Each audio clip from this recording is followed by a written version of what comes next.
Namo tassa bhagavato arahato samma sambuddhassa. Namo tassa bhagavato arahato samma sambuddhassa.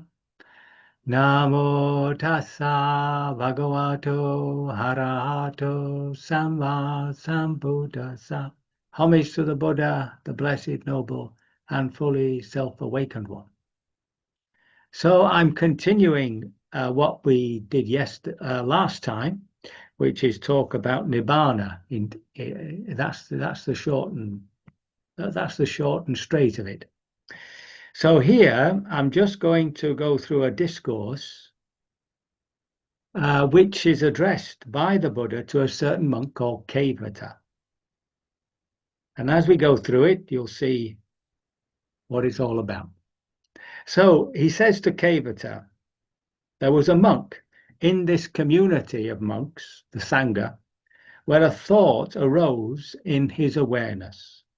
Where do these four great elements, the earth property, the liquid property, that's that cohesive elasticity, the fire property, that's heat and cold, of course, and the wind property, that's movement or stillness or stiffness, the earth property being heavy or light. So where do they cease without remainder? In other words, where are they annihilated?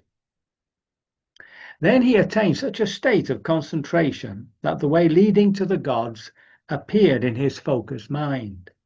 And so he approached the gods, and these seemed to be the lowest of them, the retinue of the four great kings. He said, friends, where do these four great elements, the earth element, liquid, fire, and wind element, cease without remainder?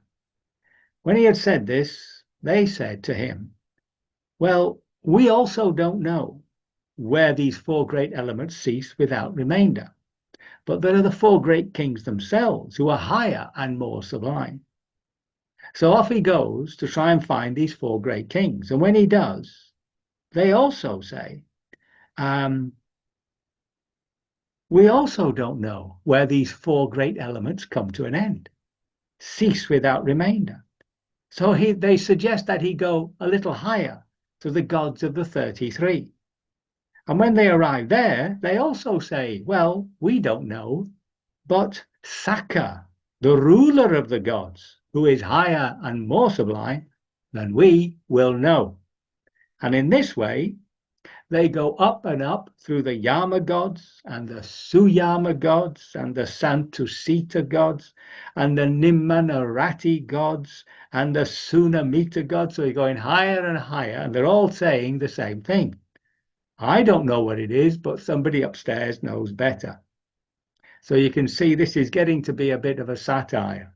And then finally, the Paranamita Vasavati, who was the chief of the Paranamita gods, said, why don't you go and approach the retinue of Brahma? So when he approaches them, they said, of course, well, we don't know, but Brahma himself will know. So Brahma, of course, was the Vedic creator god. And you can see here that it's beginning to be a bit of a satire on the way the Brahmins would believe or teach about these various gods, but especially the role of Brahma, who was the creator, the starter of all things, you see. So this particular monk approaches Brahma, and he also asks, where do these four great elements cease without remainder? And he meets this Brahma. He says, actually, just going back a little bit, he says, that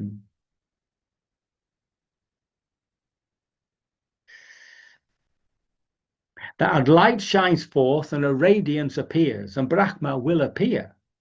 But for these are the portents of Brahma's appearance. Light shines forth and a radiance appears.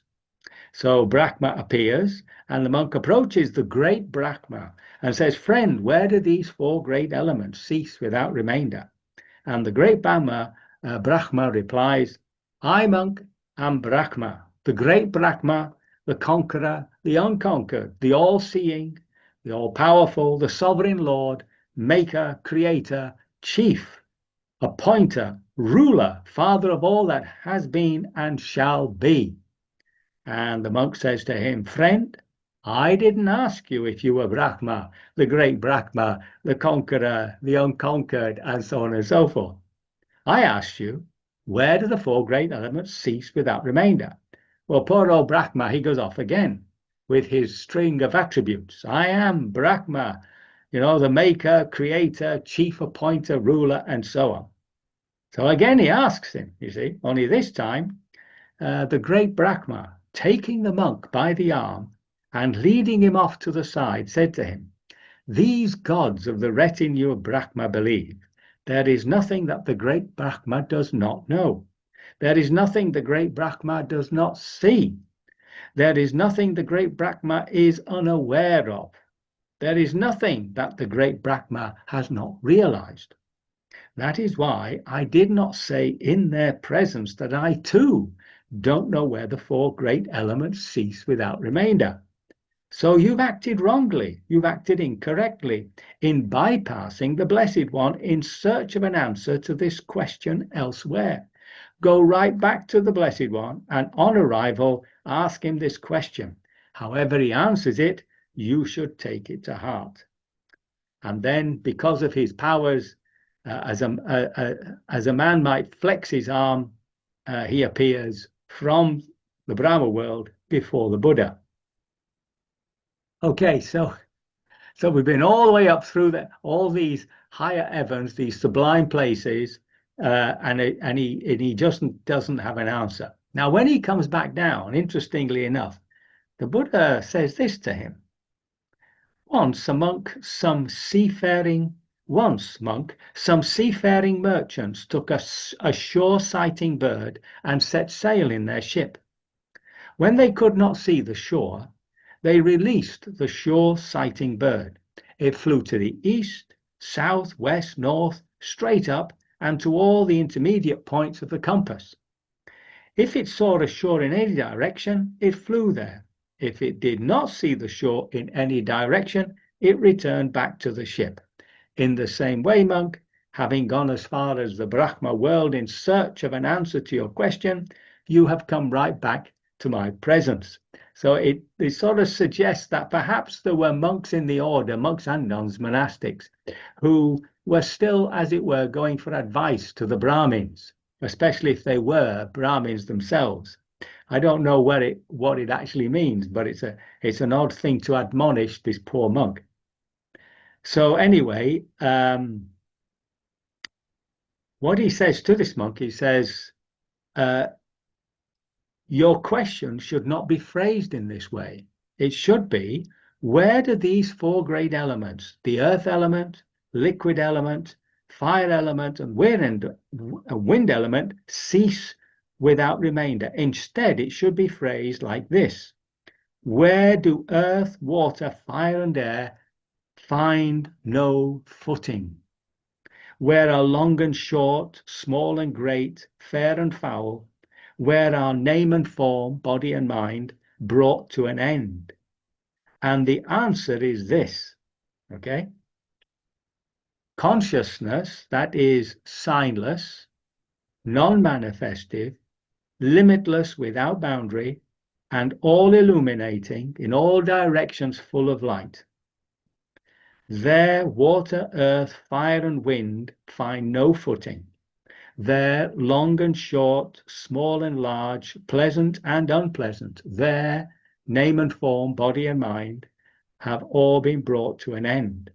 With the cessation of consciousness, all is brought to an end. Okay, so now we have a problem. So the Buddha is a little bit like really any person who suddenly sees something which is beyond the culture, which is something which is new to the culture, and they're always scrabbling for new words. An obvious example would be Freud, who had to come up with id, ego, and superego to get across his model of the human mind. So here he's using consciousness in two different ways. Okay? So the first consciousness is the one that is going to cease, is going to come to an end. So this is the consciousness that the Buddha describes by its sense bases. So there's eye consciousness, there's ear consciousness, nose consciousness, mind, heart consciousness. Okay? So this consciousness belongs to the five aggregates, which are the body, all our physicality, all our feelings driven by both the body and emotions, all our perceptions and the sankharas, these habits of thought, habits of actions, which we remember create through an act of will, and this consciousness. So here, this consciousness is like a screen upon which this information arises. Okay? That's the consciousness which disappears. That's the consciousness which can experience these four great elements. And he goes as far as to say that even the mind and the body also are brought to an end. But this is not a final end, it's where they find no footing. And then he describes this experience, right, which has to be the experience of Nibbana. He says there's a consciousness, so there's a knowing, which is non-manifested. The word there is nidasana, cannot be seen. So what cannot be seen, what cannot be felt, it stands for all the sense bases. And it is limitless, it doesn't have a boundary. It's not dependent on anything. And interestingly, it is all illuminating, or in another translation, in all directions, full of light. And it is here that the earth, the fire, the wind, and water elements find no footing.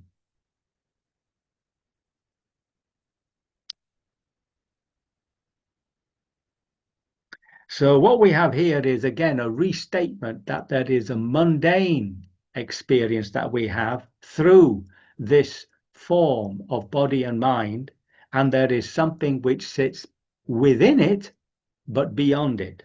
And when we experience what is beyond in its purity, then what is mundane, the body and mind, do not appear. And that really is one of the most profound experiences of not self, because everything that we experience, we tend to associate with either by way of identity or possession. But here, everything's gone, and yet there remains this luminous consciousness.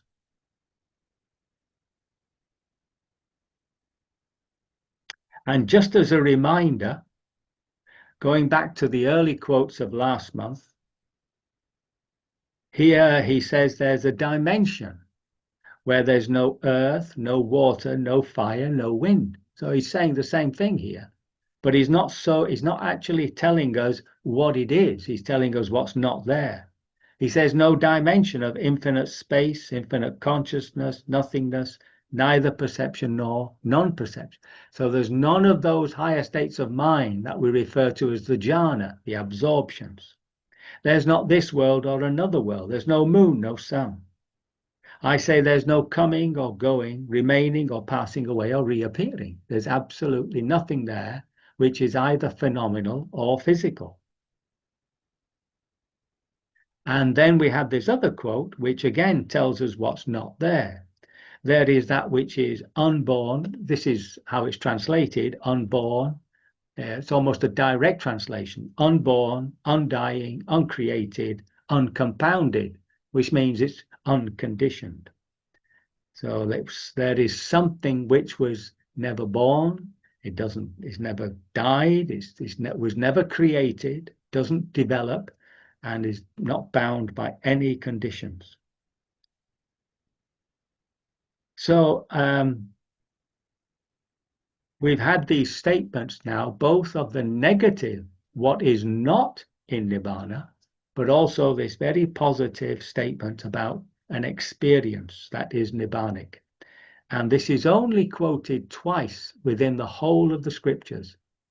And it doesn't appear in the Udana collection, which are a collection of his inspired verses. So there's some filtering going on.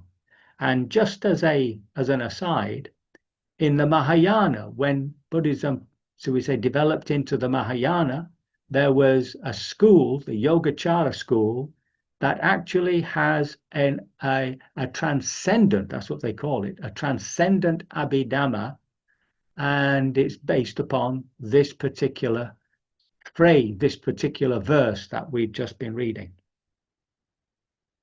So that this does not complete the mystery of Nibbana, unfortunately, and